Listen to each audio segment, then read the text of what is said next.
Valid for a limited time only for carry out.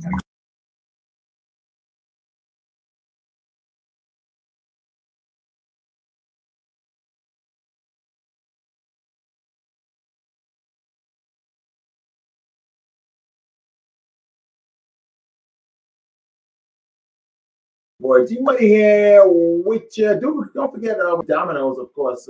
Domino's has their special 2 medium, 2 topping pizzas and a 2-liter Coke, 1.75 liters to be exact, for only $25. That's right. So go to Domino's.sx right now. And of course, also they're looking for drivers. Yes, drivers. So you want to earn some extra income?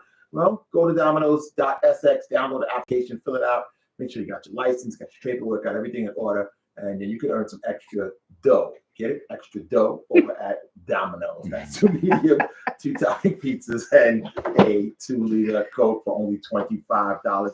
PFP is in the building. You down with PFP? Yeah, you know we. Melissa Gumbs, Hey. Darren, how are you? I'm good, G. How are you? Yeah, I'm good. And Mr. Raeyhon Peterson, what's happening, my brother? Look me there, man. Traffic has been crazy, so I'm kind of late. Yeah, that's Sorry okay. about All right. It's understandable. Let's put it that way. I think people are prepping for Yeah. whatever is coming tomorrow as Yes, well. As they should. As they should. As they should. So Because we are officially now under a tropical storm Yeah. warning. Now we were a watch. Now it's officially a warning. So yeah. be prepared out there. And speaking of being prepared, other people should be prepared, but also you guys are getting prepared, as in PFP getting prepared for the storm. What are you guys getting doing for the storm? Oh well, I think most of our group posters are already down. You're taking your billboards down. Yeah, taking them down. Without a Facebook post. Because I think it's just a logical conclusion. So those are coming down and just preparing, making sure the candidates are ready, everybody's good. For whatever is coming tomorrow. I myself have to get some stuff. But I am always prepared. I've been saying on our live stream every Sunday since hurricane season started, what to get, that you should be buying your non-perishables. So I got myself some solar lanterns, 2 solar rechargeable fans, just in case. Yeah, so those rechargeable fans went like hotcakes. Hotcakes, yeah. Right? those are generators. God. Yeah.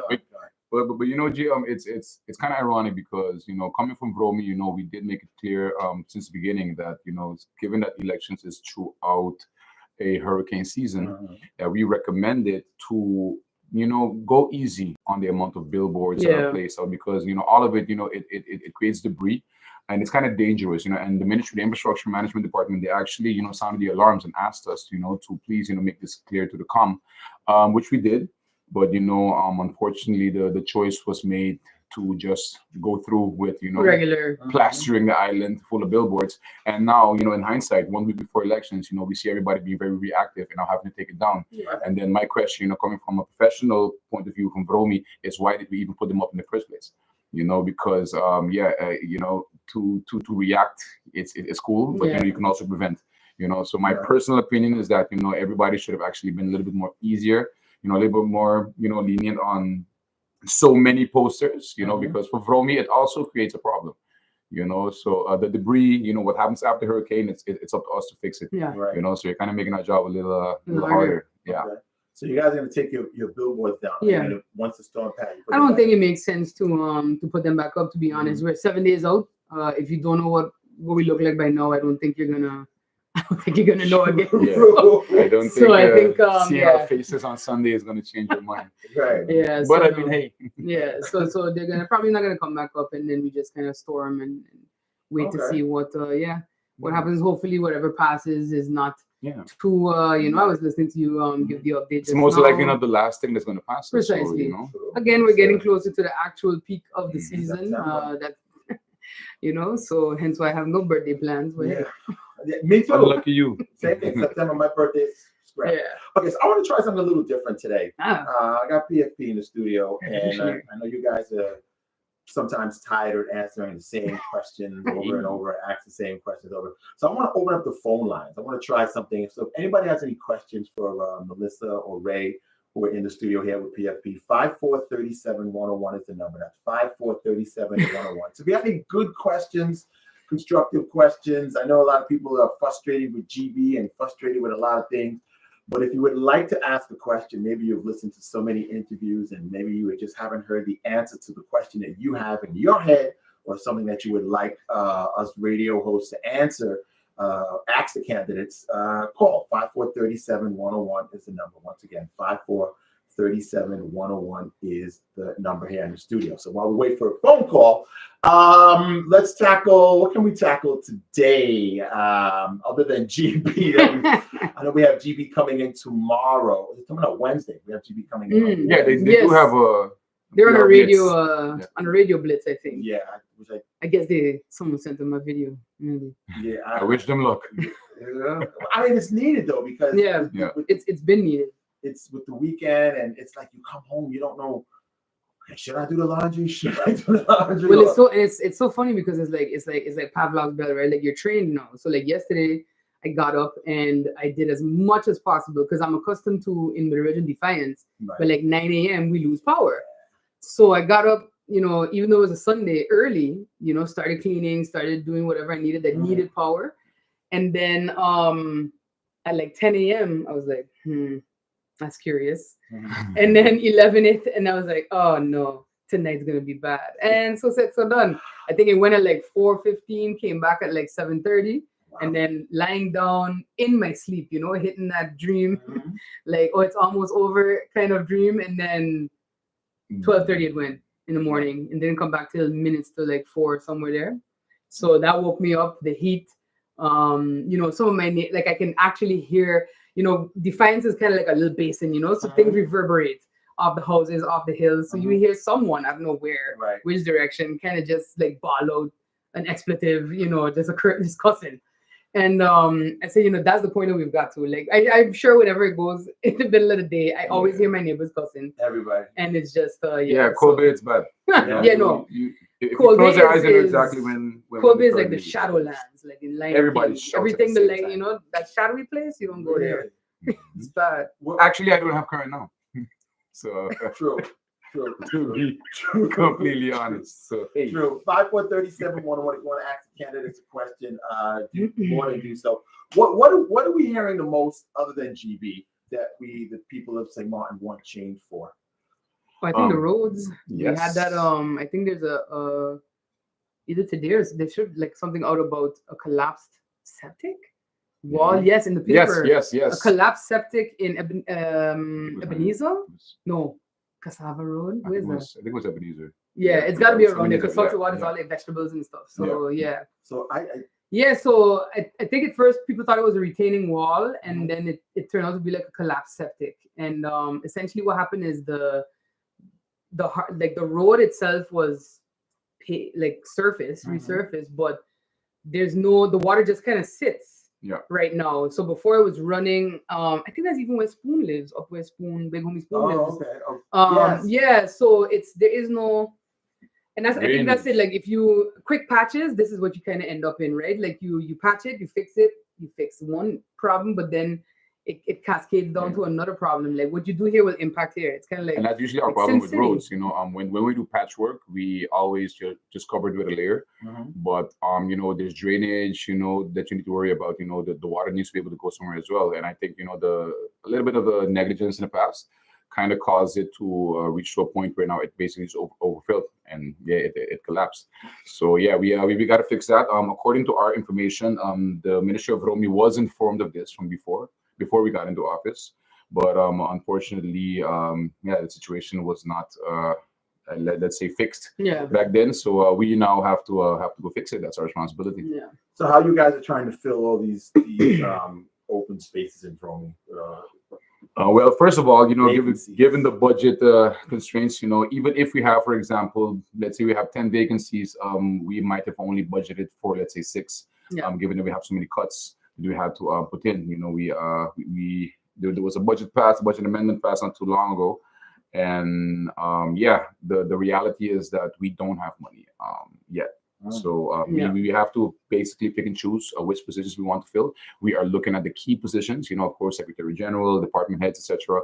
But yeah, it's basically finding the funding, you know. And I think because, and I think sorry, I think that funding also is a thing like that people are concerned about because we were speaking to some teachers the other day from one of the public schools, and they were also lamenting the fact like our budgets are being cut. And also to subsidize schools and such. And I said, you heard that as well from VSA that certain things are being cut, but that's, I think, kind of goes back to it's almost like there was foreshadowing for this, right? Like in March we handled that budget, and the budget had certain revenue projections in there that I've said it before, did not make sense to me. Did not make sense to us as a faction, Like so not even to MP the Weaver. Yeah, so there were talks of like sales of shares of Winair. But when I asked the then Minister of Finance, like at what stage are those discussions at, he said, well, we're still in early, stages, not even at the stage of doing due diligence. So, just to kind of explain, like if company A and company B is trying to buy some shares of company B, or they're trying to merge, you first have that conversation, you have to come to that agreement, and then you start your due diligence. So you dive into the books, the accounting of it, amount of employees, etc. So they weren't even at that stage. They were just in the flirting stage, so to speak, with potentially selling some of these shares. So how could you possibly account for that revenue when even if you were in due diligence, that deal's not going to be done till at least 2025? The same has taken up, for example, the tourist tax. The tourist tax. And I think they also was talking about the Airbnb tax, but these things have not even been legislated. Yeah. So they're nice perspectives, but if we don't have an actual way to bring in these monies because we don't have a legal basis for it, then you're basically lying. And I remember when I was in Parliament, I actually voted against that amendment because for me it wasn't realistic. If you're saying you're going to bring in set amount of money because of a certain tax, then to my opinion, it should have a legal basis and it should already be there. It cannot be a speculation, and therefore we need to vote yes on it. But of course, there were other implications. We had to pass a budget as well to receive, some help from the kingdom as well. So that's why I think me and MP Gumbs then decided to kind of split the vote. It's not the first time that we did that, but there's politics, but there's also the country. And as a faction, we tend to try to adhere to everybody because everybody's voice needs to be heard. Yeah. So is it you can balance a budget on projections? So that's in that's the question. Yes. So in I think it's tough to answer, and CFT did also inform that they had cautioned against including those particular projections in the budget because it gives you an unrealistic picture. I think about it, of course, from like a private sector perspective, where you can plan your budget with revenue projections, but when that happens, if you think about like Sony, when that happens, they already have the PlayStation 5 in their hand. They've already tested it, thrown it against a wall, see how it breaks, see how it melts or whatever. True. So they know, well, we're gonna be running off 1 million units, and you remember you even had a shortage of PS5s. Let's face like that, right? So remember that first year they projected their earning from that sale of that hardware for whatever they could produce because we were coming out of COVID. You had chips that were not available and such. So even they were very cautious on their revenue projections for the PlayStation 5 sales. And now they can say, okay, well, we can produce 5 million units in a year, and so what can we sell? And you base it on that, but they have it in their hand. In government, you, like as Raeyhon said, you have legislation that is necessary. You have to have that in place before you can project on a tax or proposed tax or anything like that. And when it came to the sale of Winair shares, then I have to put on my private sector hat and say, even when you're dealing with mergers and acquisitions in corporate, you can't just say right off the bat, well, I expect that it's going to yield this. When you get closer to the date, you can kind of guesstimate what your combined revenues are going to be year over year, but even then you have to wait till you get much further on in the conversation to be able to say that. So it's a little bit cart before the horse, but that's what we love, here sometimes. So, Fact. When it comes to August 20th, PFP, since you're the leader, Melissa, comes to August 20th, is there any particular party you guys like to work with? Any particular persons you like to work with? Or because this is what I say. It's gonna happen the 20th where the phones start ringing, and then then it becomes the game of somebody has to work together. Yeah. That's what it's going to It be. becomes Basically. Game of Thrones. Yeah, Game of Thrones. It becomes the Game of Thrones. Who Yes. wants to work with who? Doesn't want to work Yeah. with who? Well, to continue your Game of Thrones analogy, I think that I would rather say who we would not want to work with, and that would probably be who I would kind of regard as the Walder Frey of it all. Yeah. So that one particular party. Don't want to. No. Okay. I think you can get my meaning. I've Yeah. said it before. Yeah. But yeah, that's a good one though. I mean, I can say it, but Kind of is Walder Frey in a way. All right. Just a weak house. And is there anything particular group parties like to work with, or maybe, or Honestly, I think either way you go, it's about compromise. And it's about being able to everywhere. And I'm sure others think the same of us. That you have some characters that you kind of have to say, can I compromise, and to what extent? But one thing I think that we have shown even now is that even whether in opposition or in coalition, we're going to question things that do not seem, right. I've sent questions to the Minister of Justice, Minister Tead, and to the Prime Minister. yeah, you see, It was today about whether it's GB or so, and we have voiced our concerns as well in Parliament. So I hope everyone realizes that we plan to remain the same. It doesn't matter what side of the fence we're on, but we are going to be consistent in that, and we said that since we were in opposition. Don't expect to have it be a cakewalk. Because I don't think that the country deserves that, and it's not a go along to get along kind of behavior that we ever plan to demonstrate. And that also calls for our own ministers, especially given that we have VROMI, which is actually right now the minister that's under the most scrutiny. For example, now I've received a lot of questions when it comes to the trenching. So we kind of prioritize it at this point to find out what's going on. A lot of the trenches have not been cleaned.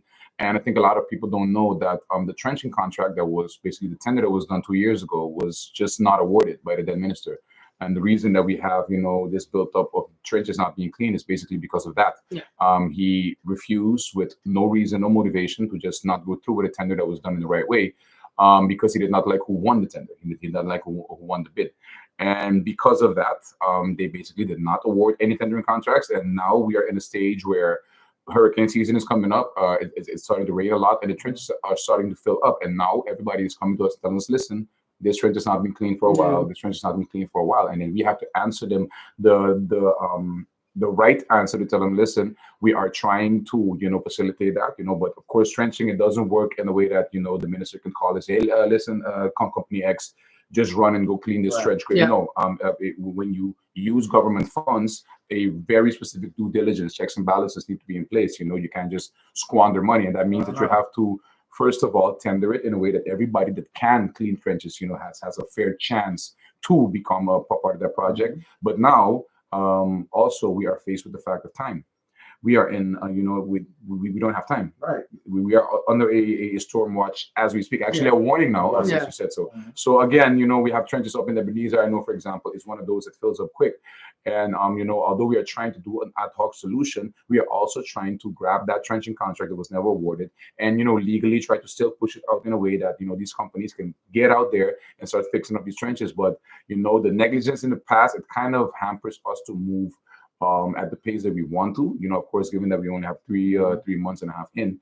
But yeah, it like Gumbs said, it's still our responsibility. So we're just gonna have to maneuver around it. Where are we now with this? Ad hoc, I think, right? Yeah. This week, we are pushing to get the trenching contract approved by COM. We've done our due diligence already when it comes to that, and we seek legal advice, etc. But COM needs to make the decision in order for us to actually move forward, because, like I said, it involves money. So I know a lot of people think that the ministries can just call the staff and get it done. Right. But usually that's not the case, especially when it comes to the cleaning of big trenches. We don't have the manpower or the equipment to do so. Therefore, we outsource it. Yeah. Just like, for example, with roadside cleaning and garbage pickup. That's how the infrastructure management department works. So, and to that extent, we also have to do the same when it comes to trenching and every other public work. So we just gotta do our due diligence, man. It takes some time, but we gotta do it right. Okay. What is the one thing that you guys on the top of your list, if you guys get back in government, the top of your list that you really want to pass, a law or something that you guys really said, like, this needs to be done, So I think something that we've talked about and hammered about in our first term, for the first 4 years, was definitely financial responsibility and accountability. So like what Raeyhon mentioned about tendering, there is no, we saw it with the waste management contracts, and then you see it now with the tendering, where there is no streamlined process or way. Like, it's kind of just, how do I feel? That tendering documents are put together and such. And you also see it, for example, with the tendering for the new Parliament building. So like last year, June, we were up at IPCO, this is June 2023. And I was, reading the Herald before we went into session, and I see that there was a tender put out by VROMI for not just the new Parliament building, but also for 4 other government buildings, so to be used as offices, right, for certain government departments. And that was one tender. That was one. They bundled 5 buildings into one big tender, which was very peculiar. Like, at anyone with a look into how these things are done outside of a government entity, we're kind of like, huh? And not only that, but you also had to request the tender documents from an external company. So not from VROMI, but from a private company. So that already raised hackles, especially for Parliament. Basically outsourcing the tendering, process to another company. To another company. And so I was like, that's odd. So I said, okay, well, we asked some questions about that and such. And then suddenly the tender just died. You never heard about it. Yep. I know companies that emailed the external company asking for it, and they never received the documents, never even received the, hey, we've gotten your email and we'll hit you up in a minute. No, they pulled everything back very quietly. And now, this is why I think we stress so much on just simple processes, because we've been paying rent for a Parliament building since 10-10-10. Crazy rent, and crazy amount. It's a commercial building, so I get it, and there has been a lot of retrofitting that had to be done, fine. But now, because we've taken so long to just get to this tendering, and mind you, we had kind of approved where the Parliament building was going to go and how, we've all given our input into how it was going to look from the time when MP Boncampo was in Parliament, So the fact that it took so long to get the tender out and then you do it incorrectly, now we, as a Presidium, are facing down renewing that lease agreement because we don't have a building to move into. And so again, now we have to go and pay rent again for another however many years. So when's the lease up? That has to be handled, I think, by September, somewhere there. Yeah. Wow. So that's the thing, because we've been piggybacking, on lease agreements basically, and that's not good either. For Parliament, it's not good for the country. It's not good for the landlord either, because you're kind of like, what's happening? Right. And then you come down to, oh no, well, we don't have a building yet, so we have to have a discussion. So what are we paying now? And if you, pay a month? I don't even know. Well, I know, but so if you, but again, it says if you just put things in place, tendering, the decree for tendering, fixing your procurement laws, which you don't even have, so that would be our primary focus, because we've always said it, even on the campaign trail, like anybody can have plans, but there's 2 things that are going to derail whatever plan you have, no matter how pretty it looks. Poor characters of the people that you expect to execute it, and no money. And if you don't fix the money, which is your money, mine, Baboche down the road, whoever, like basically, if you don't fix that, how that is spent, nothing is going to get fixed. And so I think that's why we stress so much on it. It's not nice, it's not flashy, it's not sexy, it's not 500 homes or whatever. It's just processes, and that never sounds nice or cool, but that's literally that would go a long way to taking us out of where we're at right now in this sort of vicious cycle of things need to get done, but we don't have the policy in place, and so we can't get the things done. Yeah, no, the basically what the Gumbs is talking about is the LB Hum for tendering. We have a complexiteitsverordening, Article 47, that says that we have to make a national decree containing general measures that puts the tendering process in place. We have never done that. Therefore, it has always been basically micromanaged per ministry as to how they want to go about their tendering. We saw that the Ombudsman basically told VROMI, well, in your specific case, that was borderline corruption, given the systemic report that they got. So for us, that's one of the main priorities. The spending of government's money, it needs to go through a very rigorous process where checks and balances are in place. And we currently do not have that. We try to, when it comes to amounts, 50,000 guilders or 150,000 guilders, these are the amounts of which after you pass them, you might need to go into either a private tender or a public tender. So what you get is the ministries trying to for example, do invoices that are all below 50,000 guilders, etc. So there are ways to go about it. There's tricks to go around it, but we think that the process should be in place and then just be transparent. There's no reason to hide behind budgets. If we're spending, if every cent of government money spent needs to be accounted for. That's how we feel. Yeah. So it's sort of like, it probably won't ever change because this is kind of like. I mean, the last Minister of Finance told us in Parliament that he does not think that we need more financial regulations. He told me this in Parliament. Yeah. To which my answer was, well, it's not up to your opinion, Minister. The law demands says that this should be in place. So I get your sentiment. The law is there for a reason. Yeah. So yeah, that's where we are, man. All right, candidates 1 and 2 here from PFP have Melissa and of course Ray. Any last words? I know you guys are just like can't wait for this election. No, I think 7 days out, and I also want to just touch on something. I think last words I would say for people to not let themselves be kind of hoodwinked by the misinformation. Oh my gosh. No. Lisa, good afternoon. Hi, good afternoon, Shimani. Good afternoon. Would you like a question for PFP? Yes, I do have a question. Sure. Should I just jump into it? Sure, jump right in. Yes, okay. Thank you. Of course, thank you for taking my call. The question that I have would be posed to both party members, both MP Gumbs and Mr. Raeyhon Peterson. I overheard both were speaking a bit about the situation in regards to GBE. And of course, it's very well known that it's well documented what the issues are and how these issues came about.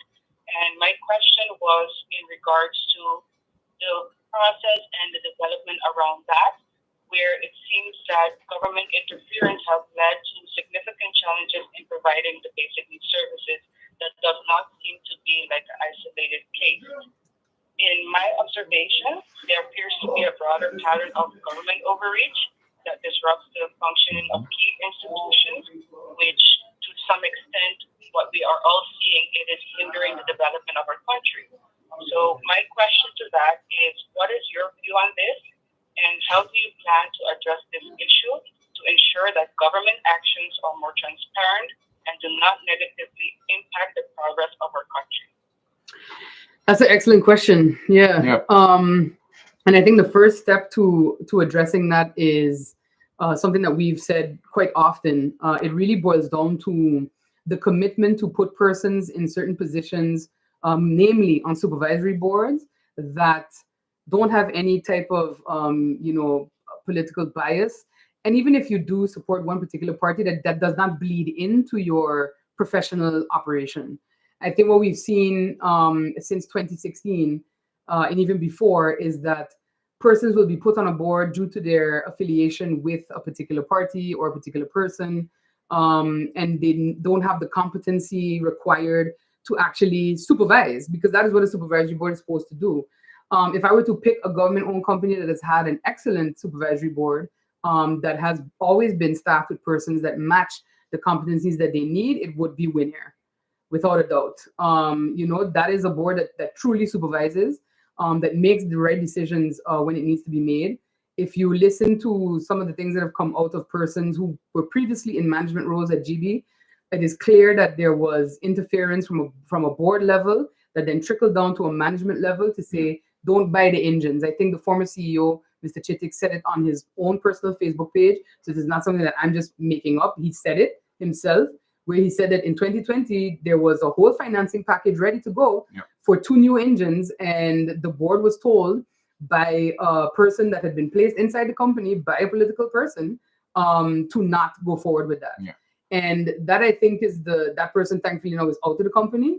And I think that that is the way that we have to move forward to actually get these types of entities operating in the way that they have. They need to be professionalized. And it's uncomfortable to say, but sometimes that means that maybe boards need to start being mixed a bit. Yeah. Mixed in the sense of kind of the situation that you had at Winair, and that you now have at the airport, and that you have everywhere in the world. Where the person doesn't necessarily have to I don't need to necessarily know them or their grandfather or where they're from or whatever, because that type of tribalism in our society, because it's not just in our politics, in our society.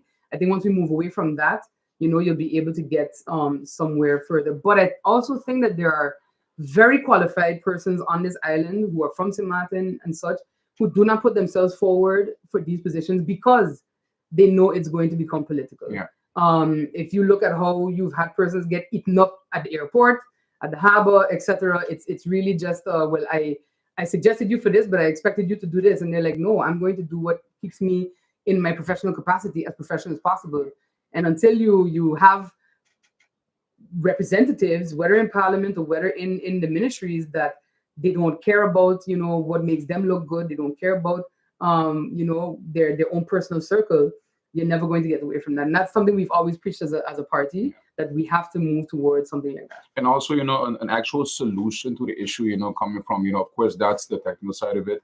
But, also we're politicians, and we have a very specific authority according to the law that we can use. And we've been vocal about GB for a while now, because Parliament has a specific right of inquiry.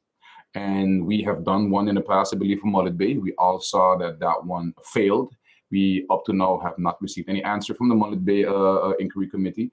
And I was vocal about this as well, because Mullet Bay was concerning the ownership of a piece of property. And that's not what an inquiry is about. An inquiry is about a situation exactly like GB, a situation where there's a company of which government is also a shareholder of, and the mismanagement of that company leads to damages to the country. In that situation, the enquête, the right of inquiry, it comes into play, where now you can research that company down to the nitty gritty, call up everybody within the company, witness statements. You get the mandate as Parliament to go through the ropes and find out what exactly went wrong with this company. And we proposed this in Parliament last term. Nobody bat an eye, but now we're in a situation where GB needs a complete revamp. And how do you do this? By going down that road, by going through the nitty gritty from day one. Where did it go wrong? Who was there? How do we hold them accountable? Because I can also tell you, I spoke with GB a couple of times this year, and I can also confirm to you that after 2020, when Mr. Chittick sounded the alarm, last year as well, there was also a proposal to for a loan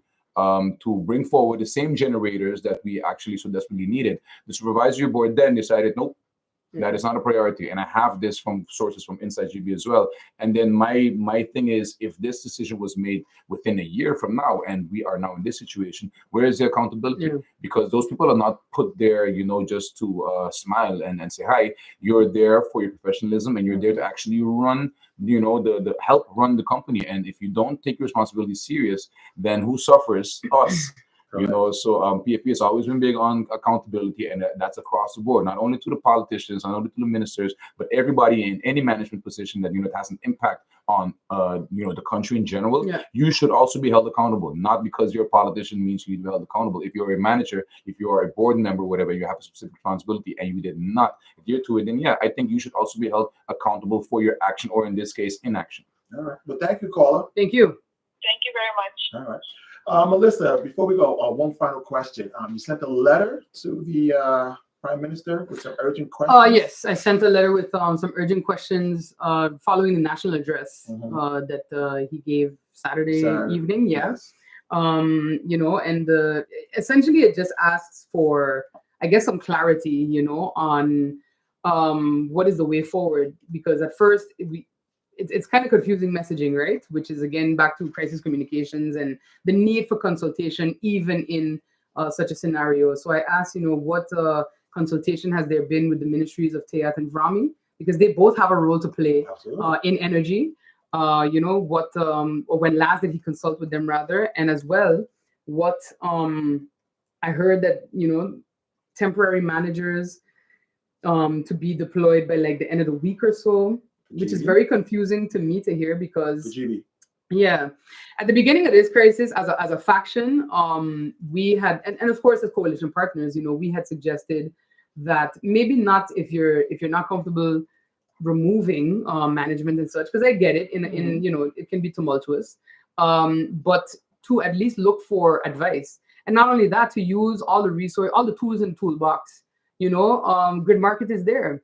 I would have probably done it differently and just spoken to Grid Market and said, this is what I need.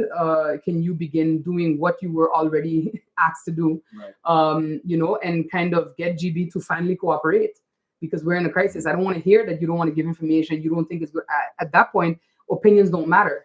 The reality of what's facing the country matters. And we know that GB withheld information from Good Market. They were not party to that MOU signed by the previous government, which baffled my brain when I was in Parliament. So, you know, you deploy Good Market, and then further to that, you start looking at who do you have that you can partner with for at least advice on how to navigate this. Because again, no disrespect to Mr. Washington, but I know he's quite, you know, he's a finance guy, but this is not a finance crisis. You know, so at least to bring in advice. We are a member of Carolec. You know, from a regional perspective, Carolec would understand the challenges that we're facing in terms of heat, in terms of climate change. It's hotter than it ever has been. Every year, it's the hottest year ever. Yeah, okay. At this point, I just assume that it's going to be boiling. You know, and we're not the only island that's dealing with this. You have the Virgin Islands that had their own issues. In Aruba, you also have the energy companies struggling, and Curacao as well. My aunt messaged say power. I'm like not Aqua Electra, not Aqua Electra. Like, you know, so basically, they know what we're facing. So contact them. It's about, I think, you know, in times like this, it's just about urgent action and decisiveness. And communication needs to be on point. And again, maybe that's just, you know, I don't know if it's I don't know if it's the private sector, if it's the gaming or whatever, but strategy, you know, games teach you this. Like you, and that, like I said before, if a game could teach me at 9 that if I build too much over here and I don't upgrade my energy infrastructure, I'm gonna have a problem. I don't know why we couldn't have seen, you know, that this was coming. And we know that there were warning flags raised already, and it's just, you have to listen. That's your responsibility. Your responsibility overall, and I told Ray this, like sometimes, you know, there is the law and there is the reality of it. Yes, okay, you know, when it comes to developments, you may need to develop, you may need to build, but it has to be done in a way that does not take us on a roller coaster ride to where we are right now. Sure. And Melissa Gumbs, thank you very much. Thank Raeyhon, you. number 2 on the Party for Progress list. Thank you, and good luck on the 19th and the 20th after the elections. Yeah, that's when the work really starts. You know, August 20th, guys, we're still going to be in VROMI. You know, we're still going to have problems to take care of. You know, hurricane season is still here. Yeah. So let's not, you know, let our guards down after Monday. Because right now it's actually time for everybody to open your eyes and let's work together, Keep guys. Prepping, yeah. I just want to make one quick point before the caller had called. I was going to say it.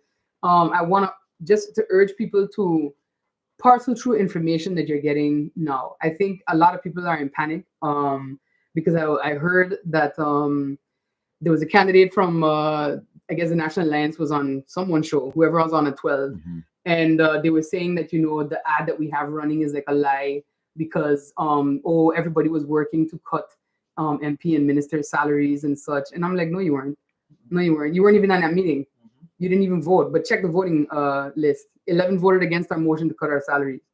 11 of you. Only 3 of us voted for it, and you weren't in it. So I think you know, at that point it's like it's the cognitive dissonance, man. It's just were you there? I don't know. It's like pond people sometimes. It's confusing. Were you on the grassy knoll?